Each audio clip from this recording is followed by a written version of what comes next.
O Centro de Treinamento Missionário Taquara apresenta Conversão e Justiça pela Fé. O tema de hoje é Romanos, capítulos 1 a 3. Oremos. Pai nosso que estás nos céus, te pedimos agora por uma compreensão mais clara da Tua Palavra, para que ela venha a transformar as nossas vidas. Convidamos o Teu Santo Espírito nesta classe para nos ensinar. Em nome de Jesus. Amém. A prova número 10, que vai ser na quarta, antes do provão na quinta, ela vai ter duas perguntas baseadas Caminho a Cristo, capítulo 13. O provão, ele vai ter 50 versículos chaves.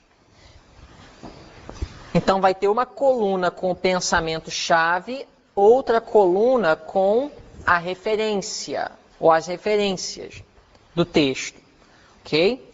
Então, vamos já começar. Eu vou falar o pensamento-chave e vocês vão me dizer a referência, ok? Então, pensamento-chave. O Evangelho é o poder de Deus para a salvação. Qual é a passagem? Romanos 1,16. Ok? O pecado nos separa de Deus.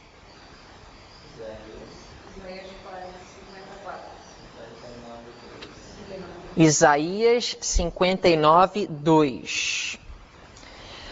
Pelo pecado de um só homem, muitos foram feitos pecadores. Romanos 5, 19. O pecado não terá domínio sobre vós.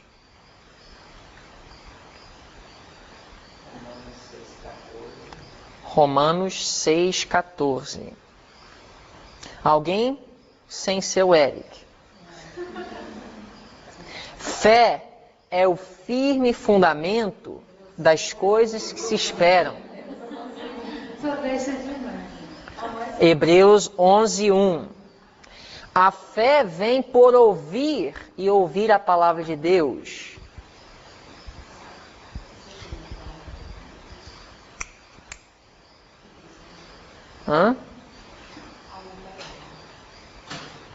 Romanos.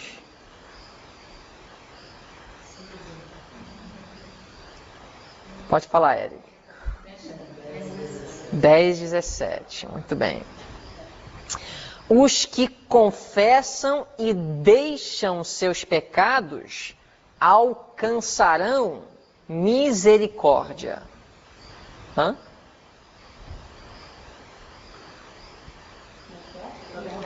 Provérbios 28, 13. A benignidade de Deus nos conduz ao arrependimento.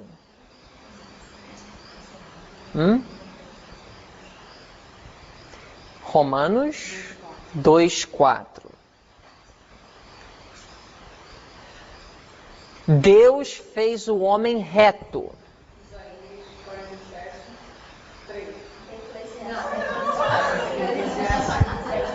Eclesiastes 7, 29. Vamos ver se a gente consegue redimir a Gláucia. Vamos lá. Jesus veio nos salvar do pecado, Gláucia. Mateus 1, 21. Está redimida. Davi falou que ele foi concebido em pecado.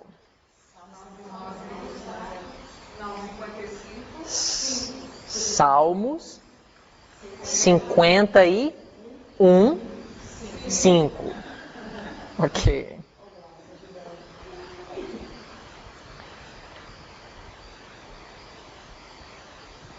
Todos pecaram e destituídos estão da glória de Deus.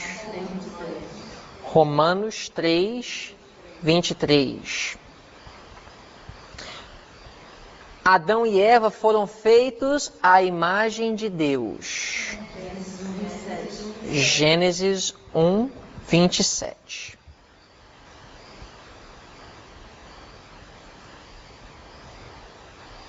Ser tentado não é pecado. Tiago 1, 12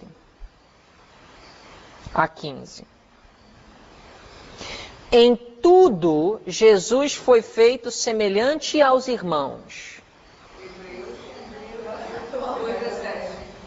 Hebreus 2,17. O pecado é transgressão da lei.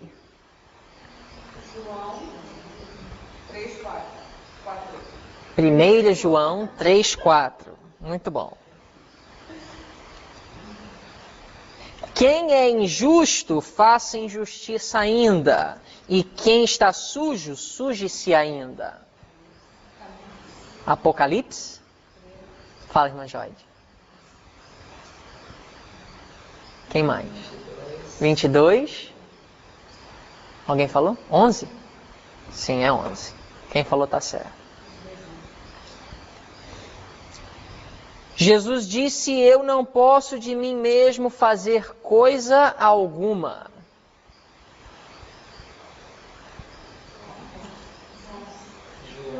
João 5:19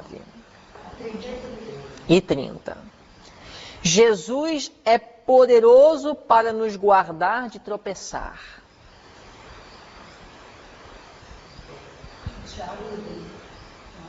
Judas 24.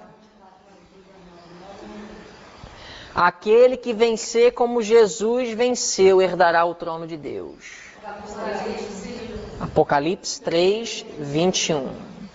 Jesus orava diariamente, cedo de manhã, num lugar isolado.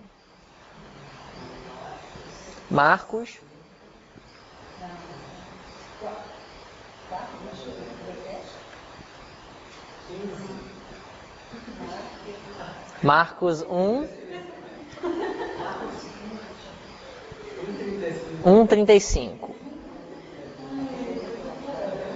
Jesus disse para a mulher pega em adultério: eu não te condeno, vai-te, não peques mais.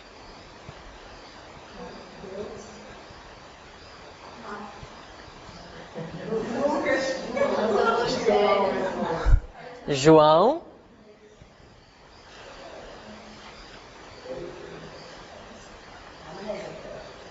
9.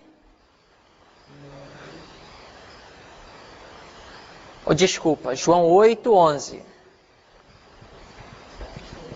João 8:11. Davi guardava a palavra de Deus em seu coração para não pecar contra Deus.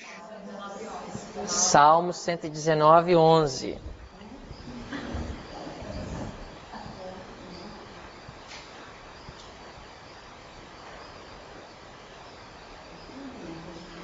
Sede vós perfeitos, como é perfeito vosso Pai. Mateus 5:48. Os filhos não levarão a iniquidade do pai. Ezequiel 18:20.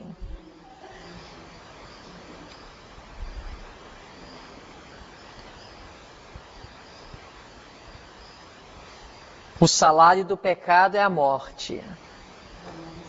Romanos 6:23. Muito bem. Paulo falou que cada dia ele morre.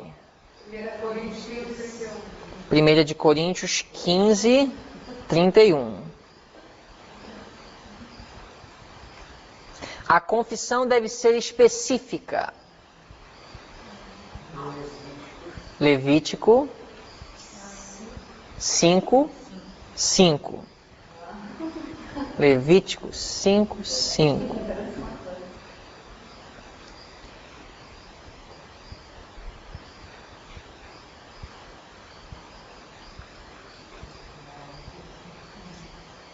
Restituição deve acompanhar a confissão. Números 5, 7.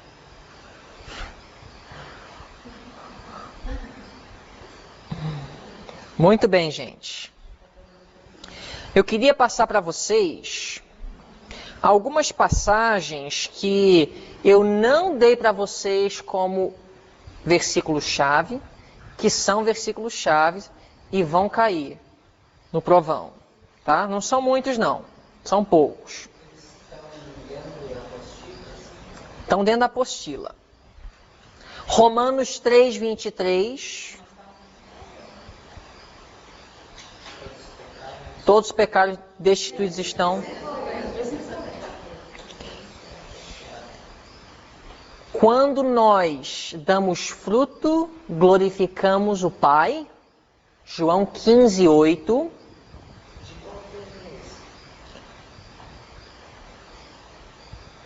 Dois.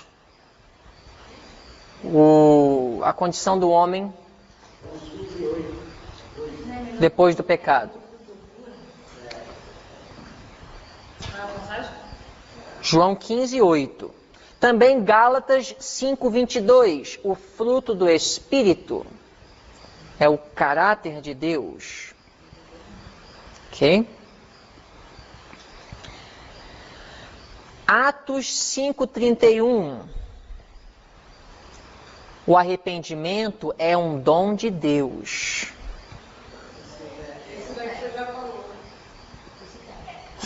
Então tá bom. 2 de Coríntios 7, 8 a 11. Os dois arrependimentos. Que bom. Estou enganado então. E aquele texto que fala que os mandamentos de Deus são justiça. Salmo 119, 172. Também é um texto-chave. Romanos 5:1. Justificados pela fé, temos paz com Deus. Só isso. Na realidade, vocês deveriam poder ler o versículo e saber qual é o tema, sem eu ter que falar. Seria interessante. Só ler o versículo. Por exemplo, justificados pela fé, temos paz com Deus. Qual seria o tema? Justificação pela fé, né? O arrependimento é um dom de Deus. Qual seria o tema?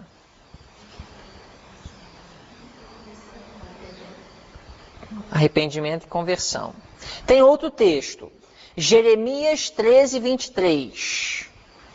O leopardo não pode mudar sua pele, nem nós que estamos acostumados a fazer o mal, podemos mudar a nós mesmos. Jeremias 13, 23. Vamos ter um intervalo. 5:15 voltaremos e vamos começar a estudar Romanos. Hoje, amanhã e quarta nós vamos estudar Romanos 3 a 8. Ok? Prova número 10 vai abranger Romanos 3 a 8 na quarta. Romanos 3 a 8. Nós não vamos estudar verso por verso todos esses capítulos, porque não vamos ter tempo, e também no quarto período nós vamos estudar Paulinas 1, e nessa disciplina nós vamos estudar Romanos. Mas nós vamos compreender bastante o que o apóstolo Paulo fala nesses capítulos, porque na realidade o tema do livro de Romanos é justiça pela fé. Por isso que nós vamos estudar Romanos nessa semana. Agora, Romanos 3 a 5.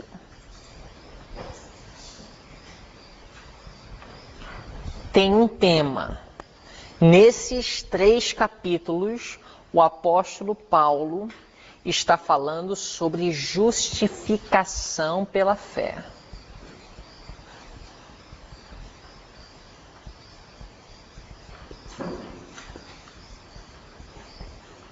É o tema de Paulo nessa sessão de Romanos. Romanos 6 a 8,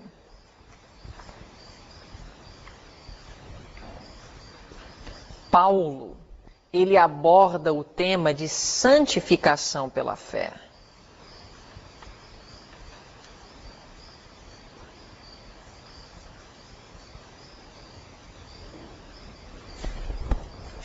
Por isso que nós vamos estudar Romanos 3 a 8. Nos primeiros 2 capítulos de Romanos,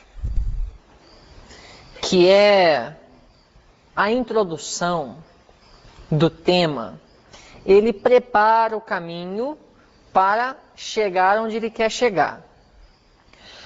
No primeiro capítulo de Romanos, capítulo 1, Paulo, ele faz a abertura normal, as saudações, quem ele é, para quem ele está escrevendo, a dedicação, prefácio, saudação, tudo aquilo.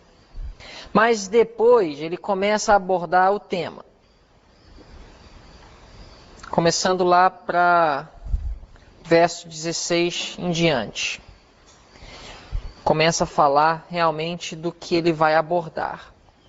No primeiro capítulo, a ênfase de Paulo, o foco, o objetivo dele é mostrar que os gentios não alcançaram a justiça de Deus. Os gentios não alcançaram a norma de Deus. Os gentios falharam. Ou seja, ele mostra todos os pecados abomináveis cometidos e praticados pelas nações do mundo. No verso 18, ele fala assim: porque do céu se manifesta a ira de Deus sobre toda a impiedade e injustiça dos homens, que detêm a verdade em injustiça. Então, Paulo ele fala aqui que a ira de Deus ela se manifesta contra a injustiça, ou seja, contra o quebrantamento da lei de Deus. Quebrar a lei de Deus traz a sua ira, a condenação, a morte.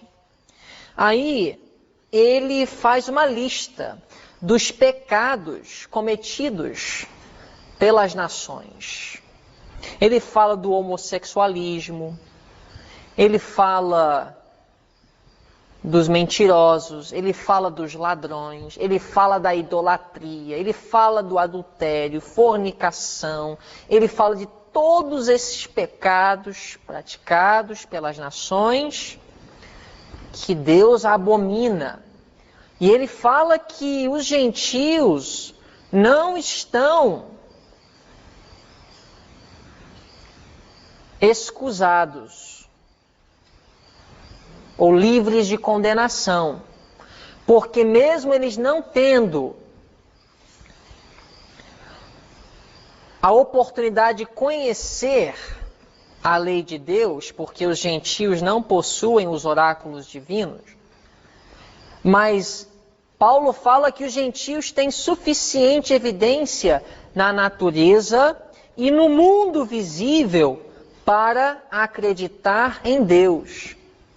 E os gentios também têm o Espírito Santo que trabalha através da voz da consciência. Portanto, Paulo deixa claro, os gentios não estão sem culpa diante do trono de Deus. Ok? Então esse é Romanos 1. Romanos 2, Paulo agora vai mostrar que os judeus, apesar de possuírem os oráculos divinos, apesar de conhecerem a lei, apesar de terem uma compreensão da vontade de Deus escrita por Moisés e os profetas, os gentios e também os judeus estão condenados. Ou seja, os judeus também têm culpa. Ele até fala no verso 13 de Romanos 2. Porque os que ouvem a lei não são justos. Ele está falando de quem aqui? Os judeus. Ou seja, os que conhecem a lei não são justos. Conhecer, ouvir não é o que traz justiça. Ou seja, os judeus também não alcançaram a justiça de Deus. Porque não são os que ouvem a lei, mas os que praticam a lei que são justos. Entendeu? Então, em Romanos 1, ele mostra que os gentios não alcançaram a justiça. Em Romanos 2, ele mostra que os judeus também não alcançaram a justiça. Veja o que ele fala aqui. Capítulo 2.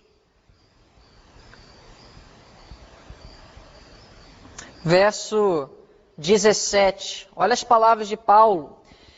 Eis que tu, que tens por sobrenome judeu, e repousas na lei, e te glorias em Deus, e sabes a sua vontade, e aprovas as coisas excelentes, sendo instruído por lei. Ele está descrevendo quem? A igreja, os judeus, os possuidores dos oráculos divinos. Conhecem a lei, são instruídos nela, aprovam as coisas boas e excelentes, têm o sobrenome judeu. Verso 19, e confias que és guia dos cegos. Quem são os cegos? Gentios. Ou seja, o judeu é o instrutor e os gentios, os cegos, né? Os alunos. No capítulo 1, ele fala que os alunos não alcançaram. No capítulo 2, ele está mostrando que os instrutores também não alcançaram. Verso 20, olha o que ele diz. Instrutor dos nécios, mestre de crianças, que tens a forma da ciência e da verdade na lei. Verso 21. Tu, pois, que ensinas a outro. Quem é o outro? Gentio. Não te ensinas a ti mesmo? O que Paulo está dizendo aqui com essa pergunta? Você fala, mas não cumpre. Você prega, mas não vive. Você conhece, mas é um conhecimento superficial, que não transformou. Tu que pregas que não se deve roubar, roubas? Tu que dizes que não se deve adulterar, adulteras? Tu que abominas os ídolos, cometes sacrilégio? Tu que te glorias na lei, desonras a Deus pela transgressão da lei? Porque como está escrito, o nome de Deus é blasfemado entre os gentios por causa de vós. Por causa de quê? Por causa de quem? Por que o nome de Deus é blasfemado entre os gentios? Porque a igreja não vive o que ela deve viver. Ela não pratica a vontade de Deus que ela reclama conhecer. Então, capítulo 1, Paulo mostra claro, olha, os gentios cometem esses pecados abomináveis. Eles estão destituídos da glória de Deus e a ira de Deus cai sobre eles. Aí, o que o judeu deve estar se sentindo quando ele está lendo a carta de Paulo aos Romanos? Ele deve se sentindo orgulhoso, aquele orgulho espiritual que o judeu sentia de ser um filho de Deus, De repente, no capítulo 2, ele começa a ver que não é só os gentios que estão condenados perante o trono de Deus.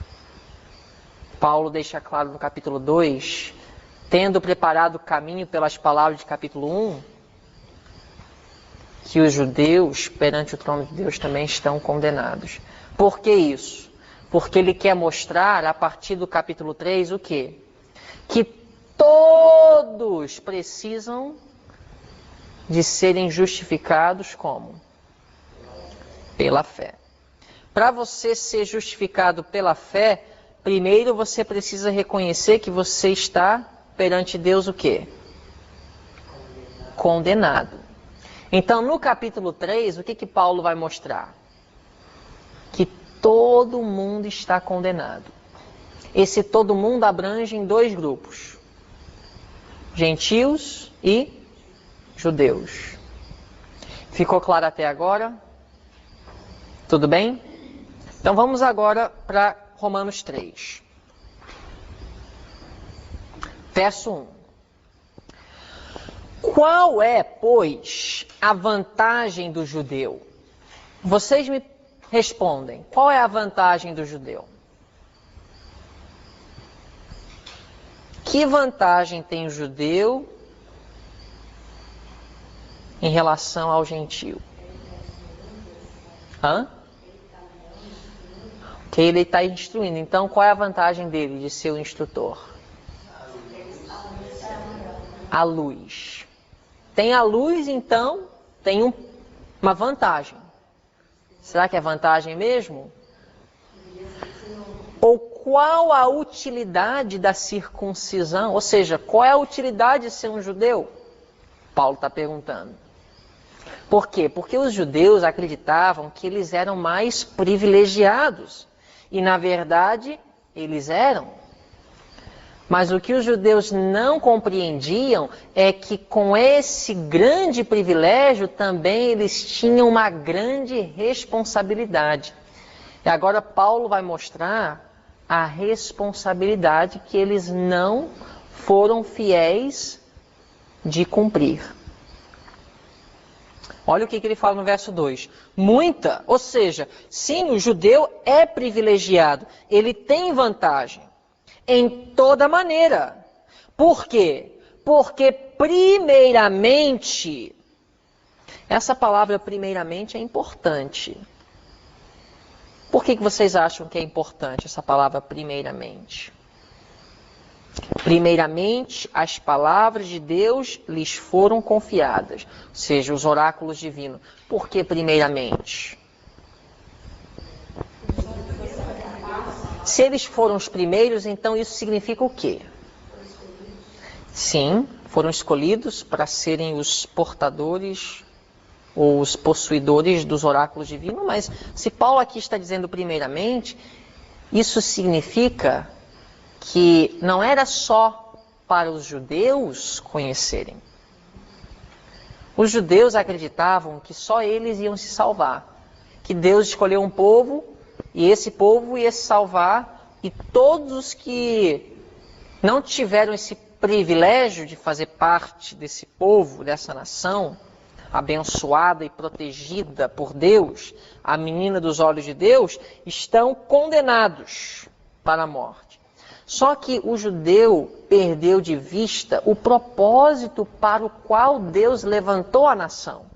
Foi para ensinar os gentios, ou seja, eles eram para aprender, para que eles pudessem instruir. Por isso que Paulo fala primeiramente, ou seja, vocês sim têm uma vantagem, porque primeiramente vocês conheceram a vontade de Deus, para que depois os gentios pudessem também.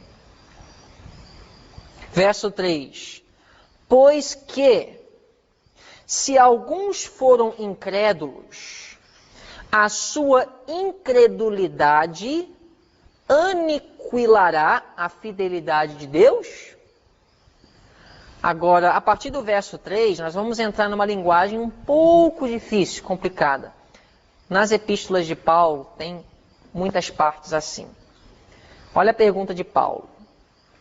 Se alguns foram incrédulos, a sua incredulidade aniquilará a fidelidade de Deus? Quem foi incrédulo? Os judeus. Baseado no contexto, Paulo está aqui condenando os judeus, né? Mostrando a falha dos judeus. Então, se os judeus foram incrédulos, a sua incredulidade, ou seja, a falta de os judeus cumprirem, aniquilará a fidelidade de Deus? O que vocês acham? Aparentemente, no contexto do grande conflito, sim. A infidelidade da igreja, ela envergonha o nome de Deus no universo. No mundo, sim, Paulo deixou claro que o nome de Deus é blasfemado entre os gentios. Imagina então como deve ser para Satanás quando ele acusa Deus perante o universo. A incredulidade do povo de Deus traz vergonha ao seu nome. Será que então a falha do homem traz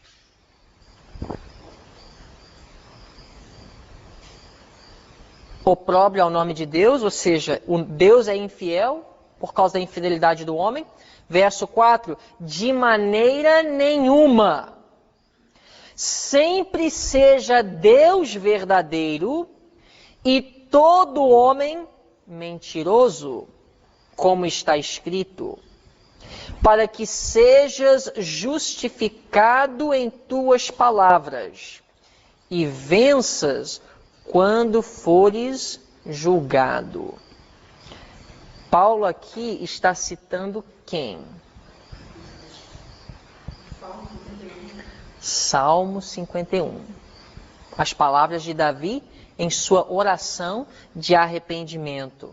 Paulo aqui, para defender o argumento dele, ele vai citar uma autoridade que os judeus reconhecem. Um bom advogado, ele faz isso, né? Ele vai utilizar aqueles que eles mesmos acham que vão lhes defenderem para o condenar, ou os condenarem.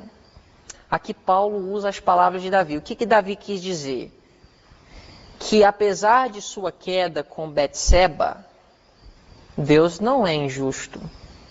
Na realidade, a sua queda revela a justiça de Deus. E Deus, ele triunfará quando fores julgado.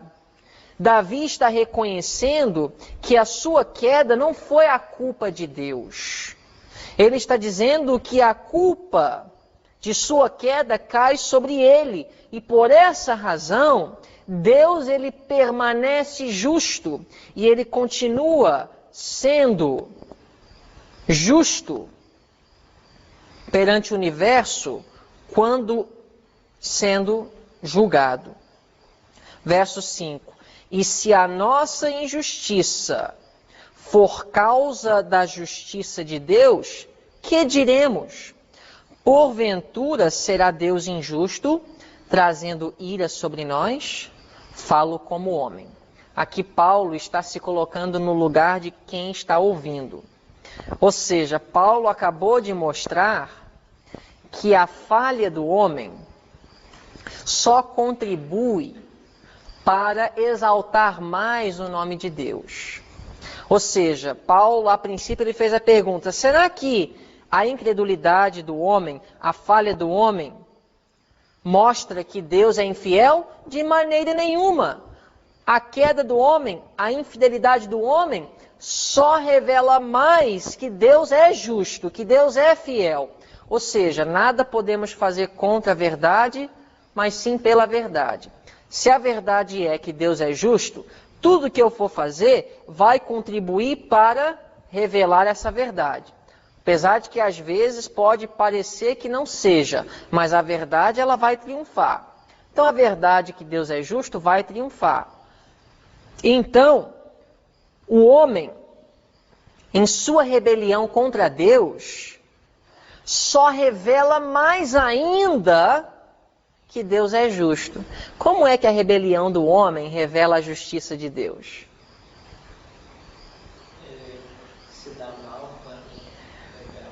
O homem se dá mal, o homem sofre em seu pecado, e aí todo o universo fica olhando e vê, poxa, realmente, a lei de Deus é boa. Melhor a gente ficar em harmonia com ela, porque olha como é que o homem lá embaixo está se dando mal por rebelar contra a lei.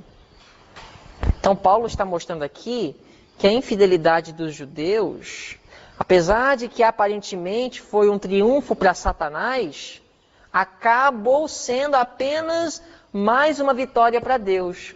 Porque Deus ele utiliza esses exemplos para mostrar que o fruto da rebelião contra a sua lei é miséria e sofrimento. Está vendo como é que eles passaram 70 anos em Babilônia como cativos? Está vendo como houve destruição pelos romanos? Está vendo tudo isso? Fruto de rebelião. Então aqui Paulo mostra que a infidelidade dos judeus, apesar de que teve uma aparência de triunfo para Satanás, não foi. Aí ele cita Davi. O próprio Davi que caiu, ele foi infiel nesse momento de sua vida, ele mesmo reconheceu que Deus era justo. Não foi a culpa de Deus, não. Eu podia ter vencido, mas eu escolhi. Davi deixa isso claro em sua oração de arrependimento. Então aqui no verso 5 ele fala: e se a nossa injustiça, a nossa desobediência for causa da justiça de Deus, que diremos? Ou seja, se a nossa desobediência ajuda ou contribui para Deus ser honrado e glorificado no final, então por que ele vai nos condenar por ser infiel? Deu para entender? Ou seja, se nós, mesmo sendo rebeldes, ajudamos a mostrar que Deus é justo, então por que a gente vai ser condenado? Deus não seria injusto de nos condenar, sendo que nós contribuímos para mostrar sua justiça? Conseguiram acompanhar a lógica de Paulo aqui? Ele está se colocando na mente daquele que está ouvindo. Mas de mais uma vez ele fala: de maneira nenhuma. De outro modo, verso 6, como julgará Deus o mundo? Mas se pela minha mentira abundou mais a verdade de Deus para a glória sua, por que sou eu ainda julgado também como pecador? Deu para entender? Ou seja, se a minha mentira, se o meu pecado causou que a verdade de Deus e sua glória fosse revelada, por que eu vou ser julgado como pecador? Verso 8. E por que não dizemos, como somos blasfemados, e como alguns dizem que dizemos, façamos males para que venham bens? A condenação desses é justa. Ou seja, alguns até concluíram com esse raciocínio que podia fazer o mal, porque o mal acaba se contribuindo para o bem, então nada vai acontecer, tudo vai dar certo no final, podemos pecar sem consequências. Verso 9. Pois que somos nós mais excelentes? De maneira nenhuma, pois já dantes demonstramos que tanto judeus como gregos ou gentios, todos estão debaixo do quê? Aqui ele fala, já dantes demonstramos. Onde é que ele demonstrou isso? Quando é que Paulo demonstrou que judeu e gentio estava debaixo do pecado? Capítulo 1, capítulo 2. Ele está apenas se referindo ao que ele já escreveu. Está falando, olha, nós já deixamos claro que todos estão condenados. Não adianta você achar que, falando para os judeus, que pelo fato de sua queda, de sua falha, ter contribuído para glorificar o nome de Deus, que isso vai te justificar. Nada vai te justificar no juízo, judeu. Seu nome não vai te justificar. Seu conhecimento da verdade não vai te justificar. Ele está preparando o caminho para deixar claro para os judeus que a única coisa que vai o justificar é fé em Cristo.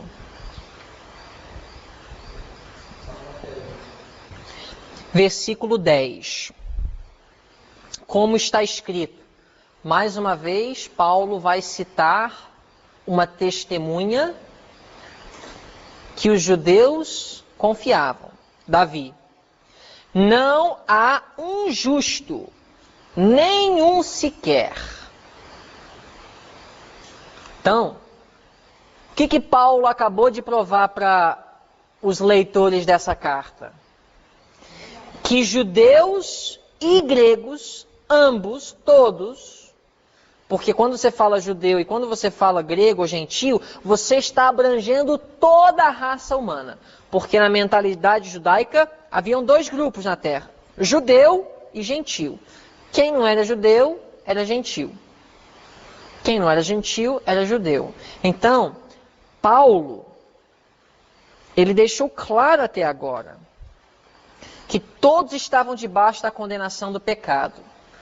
Mas, para deixar mais claro ainda, ele cita uma autoridade que os judeus reconheciam. Então, ele estabelece um ponto, ele dá uma base bíblica para apoiar esse ponto. Então, ele cita Davi, que escreveu nos Salmos, não há um justo, nenhum sequer. E você sabe até onde ele continua citando as palavras de Davi? Até o versículo 18. Tudo isso são as palavras da Bíblia. Paulo está apenas citando. Verso 18. Não há ninguém que entenda. Não há ninguém que busque a Deus. Todos se extraviaram e juntamente se fizeram inúteis. Só um detalhe. Quando ele fala, não há ninguém que entenda, não há ninguém que busque a Deus, ele está falando de quem? Ele está abrangendo judeu e gentio. Isso era forte. Só que não é Paulo falando não, é Davi. Mas para o judeu, quando Davi escreveu isso, para o judeu, Davi estava falando de quem? Dos gentios. Para o judeu era isso. Aqui, Paulo está citando e baseado nas palavras que ele já mencionou, ele está aplicando isso para abranger também os judeus. Quando ele cita no verso 12, todos se extraviaram, para o judeu isso significava o quê? Todos esses cãos, gentios. Mas aqui eles estão entendendo que Paulo está se referindo não somente aos gentios, mas também aos judeus. Não há quem faça o bem, não há nenhum só. A sua garganta é um sepulcro aberto. Com as suas línguas tratam enganosamente. Peçonha de áspides está debaixo de seus lábios, cuja boca está cheia de maldição e amargura. Os seus pés são ligeiros para derramar sangue. Em seus caminhos há destruição e miséria. E não conheceram o caminho da paz. Não há temor de Deus diante de seus filhos, de seus olhos. Então aqui Paulo está dizendo o quê? Todos pecaram e destituídos estão da glória de Deus. É isso que Paulo está dizendo. Quando ele fala todos, ele está falando de quem? Gentio e judeu. Verso 19. Ora, nós sabemos que tudo que a lei diz, aos que estão debaixo da lei o diz, para que toda a boca esteja fechada e todo mundo seja o quê? Condenável diante de Deus. Verso 20. Por isso nenhuma carne, olha a ênfase de Paulo, nenhuma carne será justificada diante dele pelas obras da lei, porque pela lei vem o conhecimento do pecado. Uma pergunta. Eu espero que vocês vão me responder corretamente. Pode alguém ser justificado pelas obras da lei?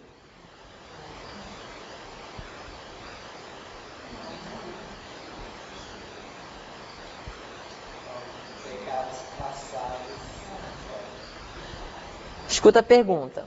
Pode alguém ser justificado pelas obras da lei? Escuta a pergunta. É sim ou não? Pode alguém ser justificado diante de Deus pelas obras da lei?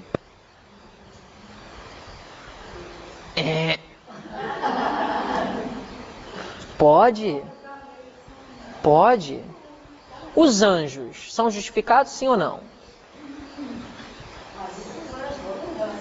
Eu não falei, eu falei alguém. Falei alguém. Olha, alguém pode ser justificado diante de Deus pelas obras da lei. Mas por que que Paulo aqui fala que ninguém, nenhuma carne? Porque baseado no contexto, ele está falando de pessoas que estão condenadas diante de Deus por causa de pecado e rebelião contra a sua lei. Uma vez que uma pessoa se rebela contra Deus e peca contra Ele, a lei o condena. E a única forma de satisfazer as exigências da lei é o quê? Morte. O salário do pecado é morte. Então, sendo que todos estão condenáveis diante de Deus, nenhuma carne será justificada diante dele pelas obras da lei. Deu para entender? O verso 20, que é citado muito pelos evangélicos, e hoje pelos evangélicos adventistas que ensinam a justificação somente para alcançar a salvação, citam muito esse versículo, Romanos 3:20, sem compreender o contexto. Não é que Paulo aqui está minimizando a necessidade de viver em harmonia com a lei. Ele está enfatizando que nós precisamos viver em perfeita harmonia com a lei. Sendo que nós não alcançamos essa justiça, Deus, Ele não abaixou a norma, mas Ele forneceu um meio para justificar o homem sem ter que minimizar a santidade de sua lei. Daqui a pouco ele vai falar, no final do capítulo 3. Mas Paulo fala que nenhuma carne será justificada diante de Deus pelas obras da lei, porque todos estão condenados. E a lei, ela exige a morte daquele que a transgrediu. Então, se não houver morte, não há justificação. Porque a única coisa que a lei aceita do transgressor é a morte. Ele continua dizendo aqui no versículo, porque pela lei vem o conhecimento do pecado. Verso 21. Mas agora se manifestou. Isso aqui é um clímax. Ele deixou a situação bem deplorável, bem desesperadora. Todos estão condenáveis. A gente não pode obedecer para resolver o nosso problema. As obras da lei não resolvem. E agora? Todos pecaram. A obediência futura não vai resolver a nossa dívida. E agora? Verso 21. Mas agora se manifestou o quê? Sem a lei. Isso quer dizer que agora a lei não é necessária. Ele acabou de falar que pela lei vem o conhecimento do pecado. Então a lei é necessária. Mas agora se manifestou sem a lei a justiça de Deus. Sem a lei, a gente vai alcançar a justiça de Deus sem a lei? Como é isso? Tendo testemunho da lei e dos profetas, ou seja, tendo o apoio do Velho Testamento. Verso 22. Isto é a justiça de Deus pelo quê? Justiça pela fé em Jesus Cristo, para todos e sobre todos os que creem, porque não há diferença. Ou seja, todos nós, judeus, gentios, porque não há diferença, todos nós estamos condenados, precisamos da justiça de Deus, que não vem pela lei, mas vem pela fé. Por que, Paulo? Verso 23. Porque todos pecaram e destituídos estão da glória de Deus. Todos. Os judeus? Sim, os judeus também. Todos pecaram e destituídos estão da glória de Deus. Sendo assim, verso 24, todos precisam ser justificados como? Gratuitamente. Aí está a solução. Melhor do que você estava pensando, pobre judeu. Tentando se conformar com as exigências da lei no exterior, enquanto o coração continua uma podridão. Não se preocupa.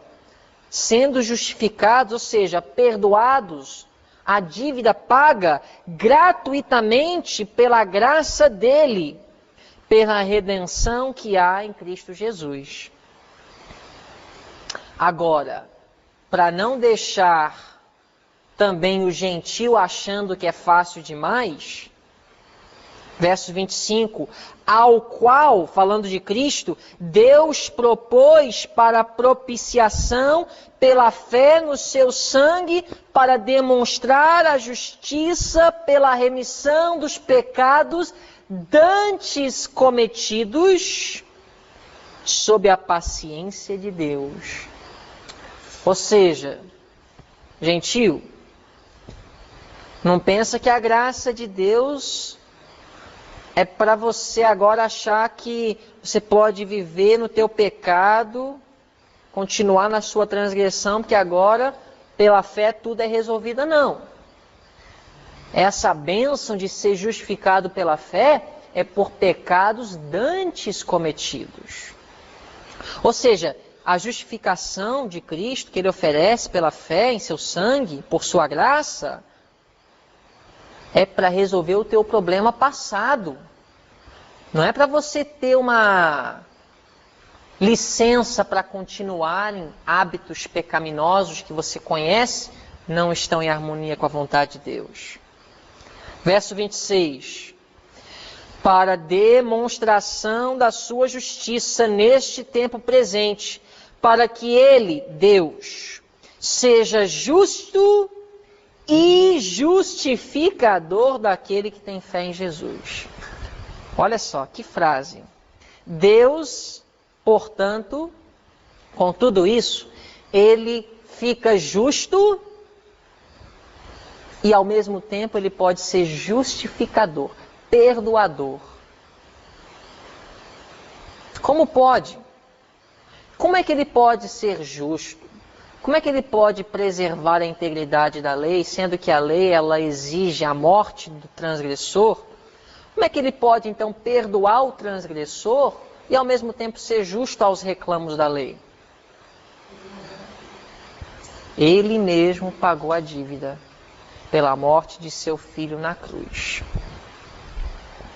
Com isso, Ele é justo e justificador daquele que tem fé em Jesus. Fé em sua morte, fé em seu sacrifício, fé em sua justiça imputada, ou seja, depositada em nossa conta. Onde está logo a jactância? O que é jactância? Ou seja, quem então, sendo que é assim, pode se orgulhar? Quem pode demonstrar arrogância? Quem pode se gloriar? É excluída. O que é excluída? A jactância, a exaltação própria. Por que é excluída a exaltação própria? Por que é excluída a exaltação própria? Porque a justificação é pela fé, é oferecida gratuitamente, pelo que Cristo fez quando Ele pagou a dívida dos nossos pecados. Não é pelo que nós fazemos, é pelo que Ele fez por nós e nós cooperamos com Ele no processo. É por isso que a irmã White fala no livro Fé pela Qual Eu Vivo, página 111, que é justificação pela fé? É a atuação de Deus abatendo até ao pó a glória do homem e fazendo por ele aquilo que não está em sua capacidade de fazer por si mesmo. Quando o homem percebe sua completa desvalia, então está preparado para ser vestido com a justiça de Cristo. Qual é o propósito de Paulo aqui? Ele quer preparar o judeu para ser vestido com a justiça de Cristo. Ele quer que o judeu perceba sua completa desvalia. Ele quer abater até o pó a glória do judeu, fazendo com que ele entenda que Deus vai fazer aquilo que ele não pode fazer por sua própria capacidade. É isso que Paulo quer fazer através dessa carta, e principalmente esses capítulos que falam sobre justificação pela fé. Mais uma vez, para não dar margem ao gentio, porque ele está escrevendo uma carta que seria lida por gentio e judeu. Então ele está martelando muitos princípios na mente do judeu. Mas ele sempre vem e equilibra a situação para que o gentio não venha entender mal. Verso 28. Concluímos, pois, que o homem é justificado pela fé sem o quê? Explica para mim esse versículo. Por que o homem é justificado pela fé sem as obras da lei?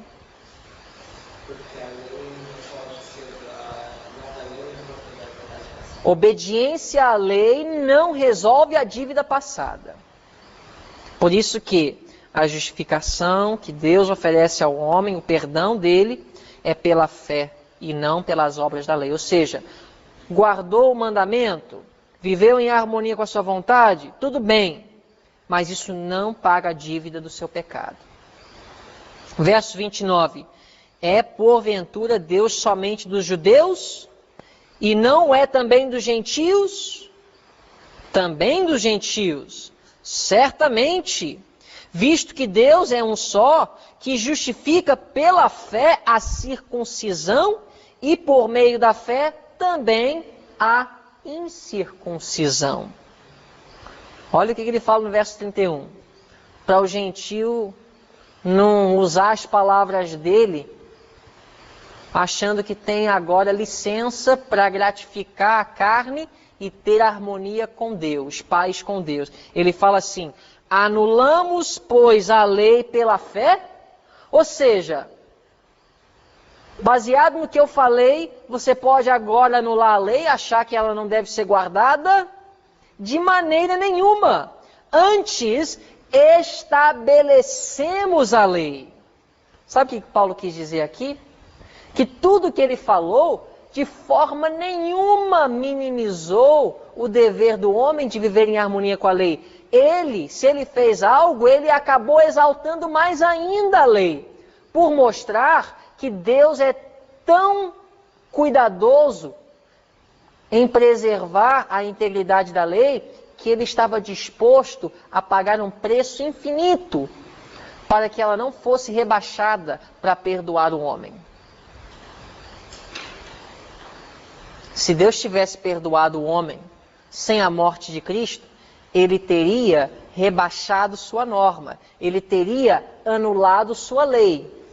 Por ele não ter feito isso, Deus ele estabelece a lei de uma forma que ela nunca tinha sido percebida pelo homem até esse momento. Deu para entender? Pelo universo, por toda a criação, todos os seres criados por Deus, a lei ela foi magnificada de tal forma pela morte de Cristo que agora ela fica mais elevada, exaltada do que antes. Então, enquanto muitos estão ensinando que a graça, ela pisa por terra a lei e a necessidade de obedecer perfeitamente os mandamentos de Deus, Paulo está dizendo aqui não. A graça de Cristo, ela estabelece a lei. Ela exalta a lei. Ela mostra que Deus não está disposto de maneira, em hipótese alguma, minimizar as exigências dela. Que ele podia, porque ele é Deus, ele não é dono da lei. Gente, vamos ser sinceros. Quem está acima da lei, ele pode fazer o que ele quer com ela. Né? Um governante, ele não precisa se adequar à lei que ele mesmo tem que administrar o povo e ajudar o povo a viver em harmonia com ela. Ele está acima. O legislador está acima da lei. Então, vamos ser sinceros, por que Jesus teve que morrer? Vamos pensar, porque a lógica da nova teologia é terrível, de achar que a cruz, ela minimiza o dever do homem de guardar a lei.